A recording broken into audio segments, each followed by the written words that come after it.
తీసుకోవాలి. లేదు వాళ్ళను ఇప్పటికీ పదవుల్లో కొనసాగిస్తున్న రాజకీయ నాయకత్వాన్ని అరెస్ట్ చేయాలి. కానీ కేవలం మీడియాతో మాట్లాడుతుంటే అరెస్ట్ చేస్తారా? తెలుసుకుందామని వస్తే అరెస్ట్ చేస్తారా? ఏం బ్రిటిష్ కాలంలో కూడా జరగలేదు, ఇది ఉమ్మడి రాష్ట్రంలో కూడా జరగలేదు. ఏం నేరం చేశాం? అయితే మీరు ట్రాఫిక్ అంతరాయం అవుతుంది, ట్రాఫిక్ అంతరాయం అయితే ఫుట్పాత్ మీద మాట్లాడతాను, లేదంటే గేట్ లోపలికి వచ్చి మాట్లాడతాను అన్నాడు. లేదు మీరు మాట్లాడద్దు, మాట్లాడిన నేరము. తెలంగాణలో మాట్లాడితే శిక్షలు వేస్తాం, పోలీస్ స్టేషన్లో పెడతాం, జైల్లో పెడతాం మాట్లాడితే. అంటే ఎవరిని కాపాడుతున్నారు? ఇవాళ ఆడ తప్పులు చేసి వేలాది మంది బిడ్డల జీవితాలతో ఆడుకున్న వాళ్ళపైన ఏ చర్యలు ఉండవట. అసలు ఏంటి తెలుసుకుందామని వస్తే అరెస్ట్ చేస్తారట. మరి అరెస్ట్ చేయాల్సిన వాళ్ళు లోపలికి పోయి ఆ మార్కులు ఇష్టం వచ్చినట్టు వేసిన వాళ్ళని అరెస్ట్ చేయాలి కదా, వాళ్ళని మాత్రం ప్రొటెక్షన్ చేస్తారు. అంటే ఈ తెలంగాణలో రాజకీయ వ్యవస్థ చాలా ప్రొఫెషనల్గా ఉండే వాళ్ళ పోలీస్ వ్యవస్థ, నాకు చాలా రెస్పెక్ట్ పోలీస్ వ్యవస్థ అంటే.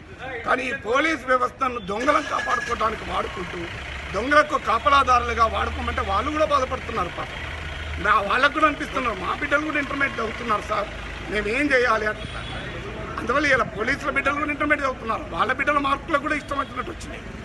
అంటే ఇది క్లియర్గా అర్థమైంది అంటే పెద్ద ఘోరమైన స్కామ్ ఇది.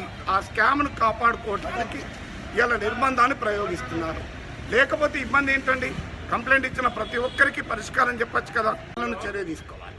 లేదు వాళ్ళను ఇప్పటికీ పదవుల్లో కొనసాగిస్తున్న రాజకీయ నాయకత్వాన్ని అరెస్ట్ చేయాలి. కానీ కేవలం మీడియాతో మాట్లాడుతుంటే అరెస్ట్ చేస్తారా? తెలుసుకుందామని వస్తే అరెస్ట్ చేస్తారా? ఏం బ్రిటిష్ కాలంలో కూడా జరగలేదు, ఇది ఉమ్మడి రాష్ట్రంలో కూడా జరగలేదు. ఏం నేరం చేశాం?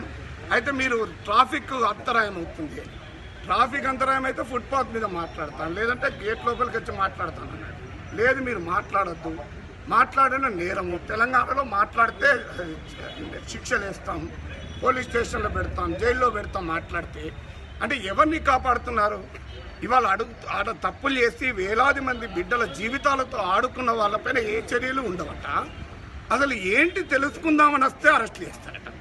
మరి అరెస్ట్ చేయాల్సిన వాళ్ళు లోపలికి పోయి ఆ మార్కులు ఇష్టం వచ్చినట్టు వేసిన వాళ్ళని అరెస్ట్ చేయాలి కదా, వాళ్ళని మాత్రం ప్రొటెక్షన్ చేస్తారు. అంటే ఈ తెలంగాణలో రాజకీయ వ్యవస్థ చాలా ప్రొఫెషనల్గా ఉండే వాళ్ళ పోలీస్ వ్యవస్థ, నాకు చాలా రెస్పెక్ట్ పోలీస్ వ్యవస్థ అంటే. కానీ ఈ పోలీస్ వ్యవస్థను దొంగలను కాపాడుకోవడానికి వాడుకుంటూ దొంగలకు కాపలాదారులుగా వాడుకోమంటే వాళ్ళు కూడా బాధపడుతున్నారు. పాపం వాళ్ళకు కూడా అనిపిస్తున్నారు, మా బిడ్డలు కూడా ఇంటర్మీడియట్ చదువుతున్నారు సార్, మేమేం చేయాలి అంటున్నారు.